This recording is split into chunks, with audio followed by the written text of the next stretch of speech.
Subscribe touch பண்ணுங்க. இந்த அழகான வியூ நியூசிலாண்டில் அக்லாண்ட் சிட்டி மவுண்டெயின் அவ்வளோ நல்லா இருக்குல்ல. சைட் சீயிங்க அற்புதமான அருமையான, நம்ம என்ன தான் வசதியாக நல்லா ஒரு என்ஜாய் பண்ணிகிட்டு இருந்தால் கூட இந்த மாதிரி ஹாலிடேஸில் இந்த மாதிரி இடங்கள் வந்து நம்ம வாக்கபிள் பண்ணி போய் பார்க்குறது அந்தந்த ஊரில் ஒரு டூரிஸ்ட் சென்டர் மாதிரி வச்சுருக்காங்க. அவங்களுக்கு வந்து வெயிலே இல்லாதனால இந்த மாதிரி குளிர், இந்த மாதிரி இயற்கை சீனரிஸ் அவங்களுக்கு வெளிநாட்டவருக்கு ரொம்பவும் பிடிக்கும். நம்மளும் வாழ போயிருக்க நம்மளும் என்ன பண்ணுறது, ஆளோட ஆளாக நியூசிலாண்டை போய் சுற்றி பார்த்துட்டு வருவோம் அப்படின்னு சொல்லி நியூசிலாண்டில் அருமையான லுக் அவுட்டு எப்படி இருக்குது பாருங்கள். இல்லை அழகாக எவ்வளோ இதெல்லாம் யார் வந்து சுத்தம் பண்ணால் எல்லாமே என்ன பண்ணுறாங்க, ஃபாரஸ்ட் இதிலேருந்து மெயின்டைன் பண்ணுறாங்க. எவ்வளோ தூரம் வாக்கவுள் பாருங்கள்.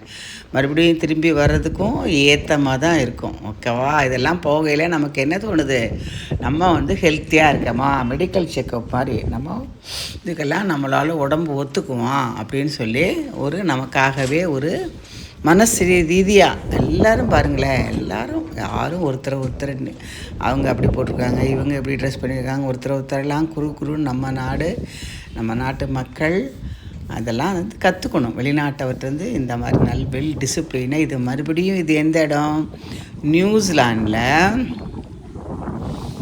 அகுல் சிட்டியில். அது வந்து சைட் சீயிங் மவுண்டெயினோடைய லுக் அவுட். அகுல் சிட்டியோட லுக் அவுட் எவ்வளோ நல்லா இருக்குதுல்ல. எப்படி நம்ம ஊரில் கோயம்புத்தூர், சேலம், சென்னை அப்படிங்கிற மாதிரி நியூசிலாண்டில் சில இடங்கள் வந்து டூரிசண்டும் பார்க்க வேண்டிய இடங்கள் எப்படி நல்லா இருக்குது பாருங்கள். மேகங்களும் பூமியும் வீடுகளும் ரொம்ப இயற்கை வந்து ரொம்ப எல்லா ஊர்லேயும் ஐம்பூதங்களும் ஒரே மாதிரி தான். அந்தந்த சீதோஷ நிலைக்கு தகுந்த மாதிரி அவங்க மாறுவாங்க.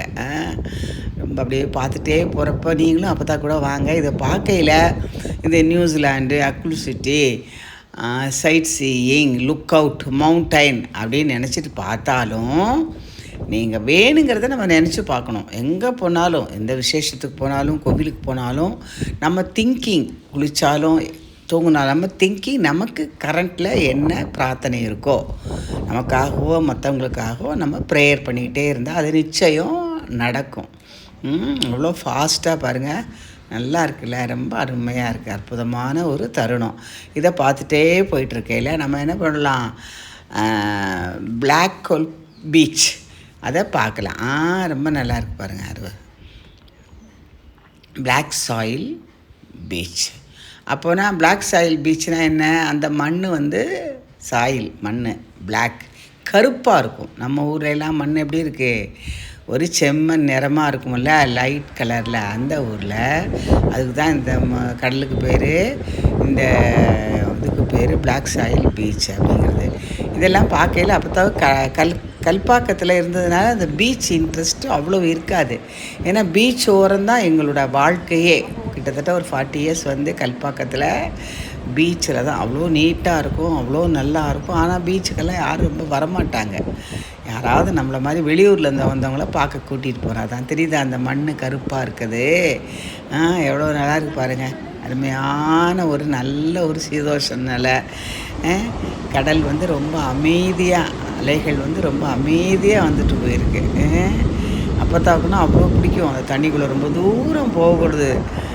இந்த ரிஸ்க்காக அந்த மாதிரி மண் பார்த்திங்களா, கண்ணங்கரேன்னு இருக்குது பார்த்திங்களா, பிளாக் சாயில் பீச்சு. அதனால தான் இந்த கடற்கரைக்கு அந்த பேர். இது நியூசிலாண்டில் அருமையான ஒரு இது.